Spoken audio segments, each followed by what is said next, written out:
माजी विरोधी पक्षनेते अंबादास दानवे यांनी केवळ सर्वसामान्य जनतेमध्ये भ्रम पसरविण्यासाठी महावितरण मुख्यमंत्री सौर योजनेअंतर्गत 10,000 कोटीचा भ्रष्टाचार झाल्याचं आज खोटं ट्विट केलंय.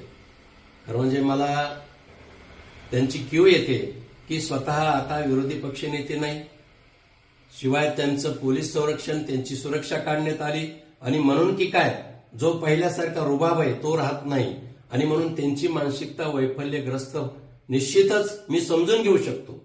पुन्हा कदाचित आपली वर्णी लागावी यासाठीही त्यांचं, पण एवढं खोटं. मुख्यमंत्री सौर योजना याच्यामध्ये कुठलाही भ्रष्टाचार नाही, त्याची चौकशी द्या तुम्ही पुरावे मग. आणि मी त्यांना सांगितलं पाहिजे की महावितरण पॉवर परचेस सप्लाय सोबत अग्रीमेंट करतंय आणि हे अग्रीमेंट करत असताना वीज मिळाली तरच त्यांना पैसे देते, अजून कुणाला रुपया दिला नाही. आणि ज्या कंपन्यांनी कामं सोडले, ज्यांनी अर्धवट ठेवले, ज्यांनी अग्रीमेंट प्रमाणे काम केलं नाही, अशावर तर गुन्हे दाखल केले, मग अधिकारी असू दे किंवा कंपनी असू दे. आणि मला वाटतं केवळ स्वतःचा रुबाब दाखवण्यासाठी त्यांनी ट्विट केलं.